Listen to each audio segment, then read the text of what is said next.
Coming to you from Annapolis, Maryland, home of the U.S. Naval Academy, the sailing capital of the world, home of the world's largest crab feast, and 4 signers of the Declaration of Independence. This is the On Annapolis Daily News Brief, a daily roundup of local news that you can use, including local sports, local events, local opinion, and local weather from DMV Weather.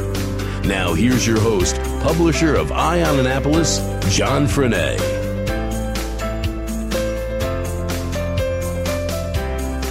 Good morning, this is John Frenaye. It's Wednesday, September 20th, and the big news of the day is the Annapolis City primary elections. State Senator John Astle was handily defeated by challenger Gavin Buckley. With all of the wards reporting now, the absentee votes and the provisional votes have not been counted, but Buckley leads 2375 to 1455 in a race that many thought would be much tighter. Mayor Mike Panelides easily handled challenger Nevin Young, 1,016 votes to Young's 146 votes. In the wards that did have challengers, in Ward 1, Ellie Tierney defeated incumbent Joe Budge by 596 to 224. Ward 4 is still being fought out at this point. Sheila Finlayson appears to have won with 172 votes, Tony Strong Pratt with 153. However, we understand that there are 60 provisional and absentee ballots which have still yet to be counted. Finlayson has claimed victory. Strong Pratt has refused to concede at this point. In Ward 7, Rob Savage handily defeated Alexis Villegas 258 to 136. And in Ward 8, Eastport, Ross Arnett topped Bumper Moyer 412 to 282. This sets up the general election, which is set for November 7th. On Annapolis and the Maryland Crabs are hosting a debate between the two mayoral candidates, which will be Mayor Mike Panelides and Gavin Buckley, and that will be on October 15th. It is a Sunday at noon at ramsheadonstage.com, and you should go there now because this free event will sell out. There is no cost, but you do need a ticket to get in.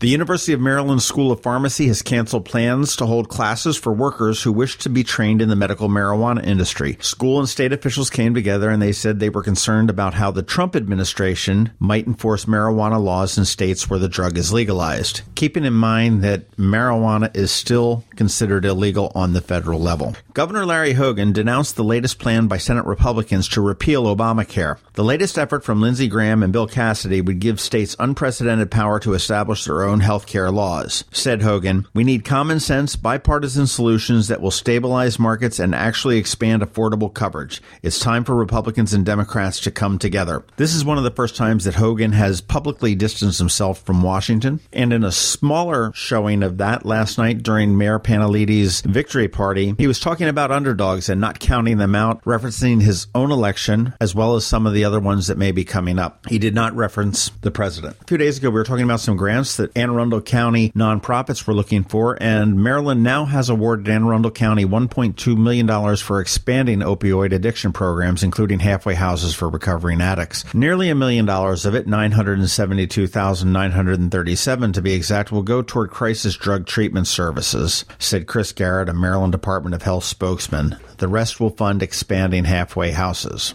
Last night, we planted ourselves at the Blackwall Hitch in Eastport, and the Maryland Crabs produced an episode on the election coverage. Please go check it out. You can find more at themarylandcrabs.com. We had a great round of guests. We had Dr. Dan Nataf from Anne Arundel County Community College, keeping it all together with the expert analysis. Former Mayor Josh Cohen was there with us most of the evening. We had former Mayor Ellen Moyer. We had Mayor Panelides. We had Gavin Buckley come in, Alderwoman candidate Julie Mussog, defeated Alderman candidate Bumper Moyer, and a whole host of other people over the Blackwall Hitch as we sort of broke down the primary election as it happened. And that episode, which runs about 2 hours and 45 minutes, was put up last night just after midnight, just after we got the final results. This is Maryland. The weather can be nearly unpredictable. We've got George Young from DMV Weather in Annapolis to sort it all out. All right, hey everyone, this is George from DMV Weather. Let's get right into the forecast. The bottom line for our weather for the next several days is this. We are looking at an extended run of very nice weather across Annapolis and all of the DMV region of D.C., Central Maryland, and Northern Virginia, with lots of sun and temps generally in the low to mid-80s, with very little, if any, threat of rain outside of a stray shower this morning as Hurricane Jose moves away to the northeast in the Atlantic. So get out and about and explore a bit while we still have the summer sun and warm temps on our side.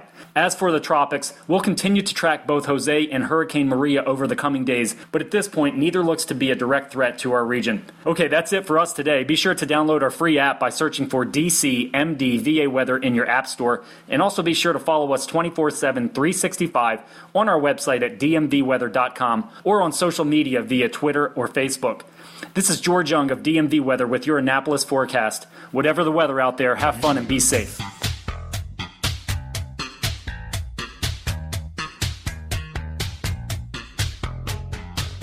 You know, the Eye on Annapolis Daily is possible in part because of the incredibly generous support of Rams Head On Stage.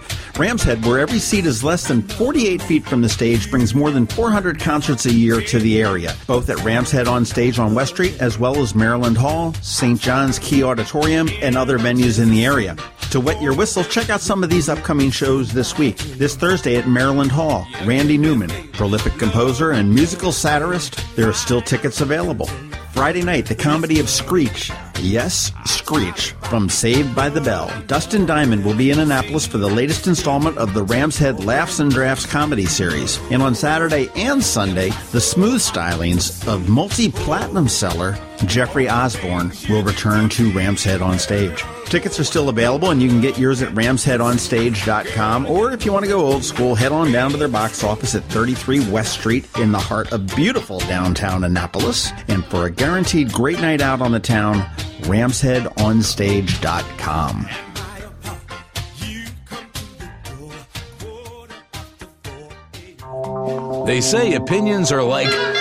Here we are with a dose of opinion for you. As everybody knows, I've been really following the city of Annapolis elections pretty tightly. I've thrown predictions. I've become friends with most of the candidates. I've spoken with all of the aldermanic candidates. We've spoken with all of the mayor candidates, and you can check all those out on the marylandcrabs.com. But these folks, and there are 19 of them to start, really have put their all into this. This is not about Democrat. It's not about Republican. It's not about boy versus girl, black versus white, or any of that. These people all genuinely care for the city that we live in, and they want to make a difference. Unfortunately, it's like a baseball game. At the end of the ninth inning, somebody's got to go home a loser. And any of the people that were not successful last night, I don't consider them losers. I thank them all for the efforts they put in. They've got the passion. They certainly have more passion than I do, or I'd be running, or that you do, or you'd be running. So congratulations to the winners, to Mayor Mike Panelides, to Gavin Buckley, to Ellie Tierney, to Sheila Finlayson, as far as we know, to Shanika Henson, to Rob Savage, and to Ross Arnett. And to the candidates that were not successful, our heartfelt thanks. And this one's for you, Nevin Young, John Astle, Joe Budge, Tony Strong Pratt, perhaps, DeJuan Gay, Alexis Villegas, and Bumper Moyer. I'm sure we'll be seeing all of you soon. And thank you very much for your service. And that's what's on my mind today. Thanks for listening to the Eye on Annapolis Daily News Brief. If you like what you heard, make sure to tell your friends and colleagues about it. And also tell them about our website, eyeonannapolis.net, where you can find much more. Be sure to check out our other weekly podcast, The Maryland Crabs. This podcast comes to you every Monday through Friday at noon. Thanks for listening, and we'll see you next time.